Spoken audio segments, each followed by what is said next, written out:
I do believe that change is possible, and especially with so many committed and compassionate people here tonight, all of you. So it's now my pleasure to introduce you to our keynote speakers, who will begin this process by sharing their words of experience and inspiration as we begin this journey together.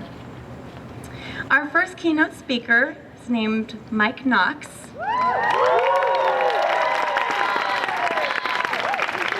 And as the interim director of new student programs here at UCI, Mike organizes summer activities for new student orientation and supervises the orientation coordinators and volunteer staffers. Within student leadership programs, Mike manages the Leadership Train, the Passport to Leadership program, the Ant Leader Spotlight, and the online student leadership profile, where students can create their own leadership profiles and organize the UCI leadership experiences that most interest them.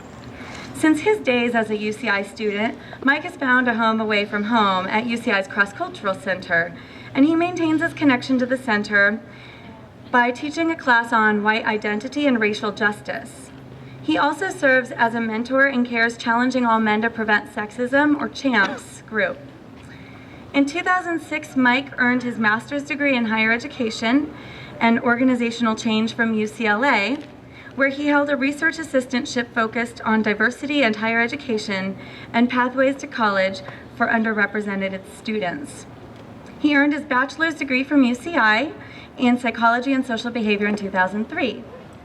Mike enjoys helping students discover the value of their own voices, perspectives, and lived experience, and he's committed to the principle that we are all equal partners as both teachers and learners. He's continually inspired by the enthusiastic, creative, and capable students at UCI, and he's grateful for every day he's able to work with and learn from them. Please join me in welcoming Mike Knox.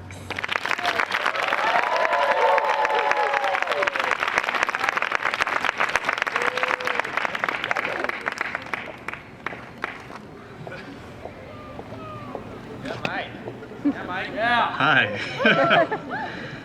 Good evening, everybody. I don't want to get on UCI Mobile Access. Go away. Okay. Hi, everyone. As Mandy said, my name is Mike Knox. I am the interim director of new student programs here at UCI. And I just first want to say thank you so much. Not that you all decided to have me here tonight, but thank you for having me here tonight. I really do appreciate it. Mandy already talked about this, so I won't spend too long, but I wanted to start with a disclaimer that some of what I'm going to talk about tonight might be sensitive, and if at any time you feel like you need to take care of yourself, you need to step out and handle that, please do. Please make sure that you're okay throughout. In addition to that, I also want to say that if you disagree with anything I say tonight or find any concerns about anything I say, my development is ongoing as well, and I want to have that conversation with you. I want to hear back from you, so please don't hesitate to challenge me at any time. So, I want to start again by thanking everybody involved in putting this event together and for thinking of having me here to begin with. Excuse me, I really can't express how honored I am to be here and how privileged I feel to have the chance to talk to all of you. To be honest, I'm also really terrified, and if I'm shaking, it's not just because I'm really cold. You know, I look around at everybody here, at the incredible people at this event, people who work every day to transform our culture, people who work every day to support survivors, and people who every day are surviving themselves, and I feel inadequate. I have a voice in the back of my head that's telling me that I should run, that I'm not good enough, I don't know enough, that I can't possibly understand. And I'm fighting that voice, even right now. And it's a voice that we all hear at times, right? When we witness something that makes us uncomfortable and we have a choice to make. We can step up, we can intervene, we can ask for help if we need it, or we can let that voice win. There's a helicopter over me. We can let that voice win. You know, we can say to ourselves, someone else will do it, or it's not really my business, it's not my place, I'm probably just overreacting. Being here tonight for me is kind of like one of those choices. Even in this moment, that voice is telling me that I'm not the right person for this. Somebody else should be speaking to you, that I should be leaving this kind of work to the experts. But as has been said, if not me, who? If not now, when?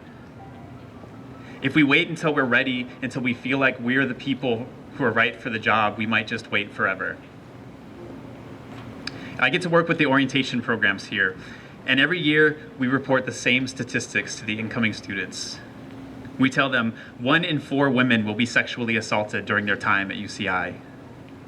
1 in 6 men, and those statistics are hard to come by because of the marginalization of this population.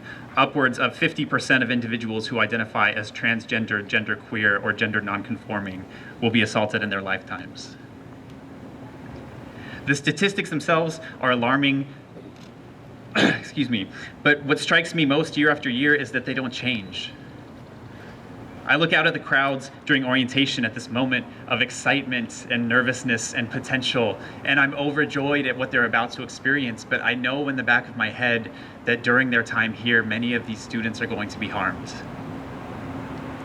And not only will they be harmed, but unlike survivors of theft or non-sexual assault or any other crime we can think of, they'll be blamed. Each year, we present these same statistics at orientation, and instead of being met with outrage, they are so often met with resignation, as though the survivors of sexual violence at UCI are just part of some unavoidable collateral damage of operating a university. Each year, I'm confronted with these statistics, and I ask myself, why? Why do we live in a culture in which sexual violence is tolerated and even excused? How can there possibly be any level of sexual violence on our campus or in our society that is seen as normal or acceptable or unavoidable? Why do we live in a culture in which media coverage of the trial for the rape of a 16-year-old girl in Steubenville, Ohio, focuses on the lost potential of the rapists rather than the victim? Rather than how the norms of our culture might have contributed to such a horrific event? Before I go on, I want to ask everyone here a question. By a show of hands, who here has ever felt or been told they weren't masculine or feminine enough? My hand's up too. Thank you for having the courage to raise your hands. I don't know if you all could see that as well as I could from up here, but that was nearly everybody. And so, with that in mind, let's think about that. Is there something wrong with the identities of almost everybody here at this event? Or is it more likely that there's something wrong with the ways we're defining gender roles in our society? For everyone who did just raise their hands, and even for those of you who didn't, I want to personally apologize. And I want to apologize because I know that I've contributed to narrow definitions of what it means to be a man and what it means to be a woman, and to the idea that you can't be anything else. In the early days of my time as a student here, I had this idea that as a man in college, I was supposed to try to hook up with as many women as I could, that I was supposed to want to do that. Everything I had seen in the media or heard from my peers told me this was just part of being a guy in college. But I didn't want that. And that's not to say that I was somehow better than anybody else, because despite the fact that what I really wanted was to find somebody who I could care about, I was ashamed of myself. And I didn't know how to articulate it at the time, but somehow I just knew that the fact that I didn't want to go out every week looking for girls to hook up with meant that I wasn't enough of a man. And so I compensated in other ways to prove my manhood to others and to myself. You know, when I talked about girls with my friends, I sometimes participated in the defining of masculinity as aggressive and hypersexual. There were times when friends made jokes about rape and I laughed. When friends disrespected women or people who did not fit our narrow definitions of masculine and feminine, and I remained silent. I was uncomfortable with a lot of what I was seeing and hearing, but I was even more uncomfortable with what I thought I might be labeled as if I took a stand. And so I kept quiet, and I contributed in both passive and active ways to a culture that permits sexual violence. You know, as time went on, I started to get more involved in the campus. I started finding people, mentors and coworkers and new friends who challenged me to look beyond the limited definitions I had grown so accustomed to, and who showed me that I wasn't the only one who was feeling this discomfort. I started learning to be okay with me and started finding my voice. Through experiences as a resident advisor and an orientation staffer, a cross-cultural center intern, and a Reach peer facilitator, I found ways to look at the world with a more critical lens, to ask why things are as they are, and to find hope that I could do something to make a change. I looked back on myself only a short time before, at first with a sense of shame, and later with an understanding that that was part of my developmental process, and that that my mistakes did not define me, and that even though I may have sat in uncomfortable silence yesterday, I could choose to step up today, and I could decide who I wanted to be and how I wanted to shape the world tomorrow. Since coming back to UCI as a staff member, I've continued to meet incredible people who have helped me to find the strength to do what I can to create change. Amazing women who inspire me every day. Women like Zabi, who started as my student and quickly became my teacher. Women like my students who have found the courage to confide in me that they are survivors of sexual violence. Women who have persevered despite their pain. Women whose potential is endless, but whose ability to achieve that potential is at times stifled by the hurt that has been inflicted upon them. By the questions they have to keep asking themselves about how they can trust and love again when the one they loved, the one they trusted, betrayed them. By the shame we as a society place on those who are harmed by our rape culture, those who challenge our rape culture, instead of those who reinforce it. I'm inspired by women who, in the face of all of this, continue to tell their stories of survival in the hopes they might prevent someone else from having a survival story of their own. Since coming back to UCI, I have been inspired by men who step up and challenge ideas about who they are supposed to be as men. Men who demand more of themselves and each other, who refuse to settle for the idea that they simply can't control themselves, that it is up to women to make sure they are not assaulted rather than men to make sure they do not assault. Men who do what I have often failed to do and say something or do something when they witness destructive behavior. Men who bravely face the threat of being defined as non-men by others who continue to do this work even when their numbers seem small. I've been inspired by individuals who do not conform to traditional gender roles, who, despite daily assaults on their identity, are courageous enough to work with the campus community to create safe spaces for all of us. Who, even in the face of constant challenges to who they are, continue to fight for everyone's right to be who we are. Individuals who challenge us to embrace that which makes us human, rather than that which we have been told makes us men and women, boys and girls. Surrounded by amazing colleagues and students, I find in myself strength to do, however imperfectly, what I can to make a difference. I think of the core of my work in student affairs being to help students find themselves. Year after year, I encounter students at orientation who tell me that they've never been comfortable with their identities, that they've never been in a space where they didn't feel the need to hide some part of who they are. And who can blame them? Anytime we challenge the institutions and expectations around us, we necessarily put ourselves at risk. Will we be excluded? Will we be harmed? I believe it is my job to help students not just to put on a brave face to the world, but to understand that real courage comes from our ability to be vulnerable. That real strength is found in our ability to define ourselves to the world rather than having our self-definition prescribed by it. And that in doing so, we create spaces for others to do the same. I've had students in the past who've told me I've been like a father to them. Aside from making me feel deeply honored at such a compliment, I always receive it with a tinge of sadness. Sadness at how low the bar has been set. Those who say this to me have typically had absent or abusive fathers of their own, fathers who had themselves been told their whole lives that men are not emotional, men are not gentle, men are not nurturing, that real men take what they want. I am a father now. I have a beautiful 4-year-old who, at least at this time, identifies as a boy. Above all else, I've learned that it's my job to help guide my son on the path to being and becoming who he is and not who anyone expects him to be, including myself. This is a role I'm already struggling to live up to every day, and he's only 4.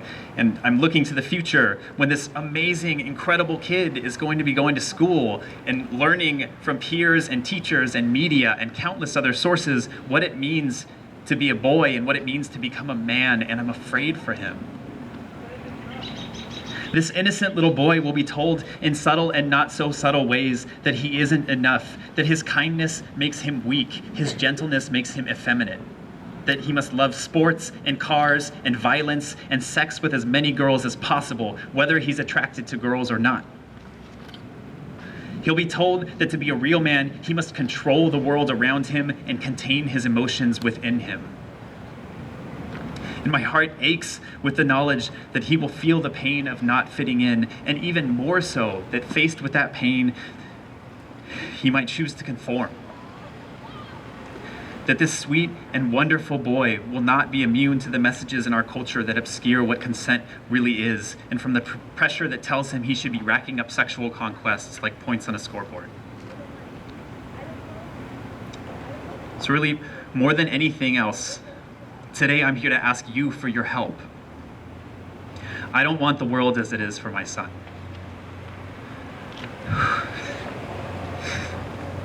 I don't want the expectations placed upon him as a boy and as a man to sap away his kindness. I don't want in 14 years, while he's sitting in orientation, getting ready to start his college life, for him to have to hear that 1 in 4 women in college will experience sexual violence. We can change this. We can recognize that sexual violence is not a women's issue, it is a human issue. We can step up when opportunities arise. When a friend says, "I raped that test," we can challenge them to think about the impact of their language. When a man decides not to have another drink, or becomes emotional, or doesn't care about sports, and gets called a pussy or told to stop being a girl, we can challenge the definitions of masculinity and femininity and humanity that are being reinforced in that moment. We can challenge ourselves to be mindful of the messages we put into the world that might contribute to, or if we so choose, challenge the idea that men just can't help themselves. They're just boys being boys, and she shouldn't have been drinking so much or wearing that short skirt anyway. We can challenge ourselves to recognize that if something as simple as asking the person we are with if they want to have sex might ruin the mood, we probably shouldn't be having sex with that person. To recognize that silence is not consent, that intoxication is not consent, that being in a committed relationship is not consent. Today I'm asking for your help. I'm asking you to challenge yourselves and each other and me to say enough is enough, to ask yourselves what you can do today and tomorrow and the day after so that we don't have to tell my son or even the next class of UCI students that 1 in 4 women, 1 in 6 men, and 1 in 2 transgendered or genderqueer students will experience sexual violence. I look at everybody here tonight, and I'm filled with hope. Each of us here is capable of making a difference. So I'm asking for your help, and I'm offering you mine. Let's make this change together. Let's make a commitment together. I commit today in front of all of you to defining my own gender identity and making space for others to do the same. I commit myself to being there for the survivors in my life and to reminding them at all times that what happened is not their fault. I commit myself to trying each day to be a better father than I was the day before, to doing all I can to make sure my son understands what consent is, that he understands that his words and his actions have power, that he can make the choice to make a better world. I commit myself to working with all of you to end sexual violence at UCI. And again, I'm asking for your help. What do you commit to?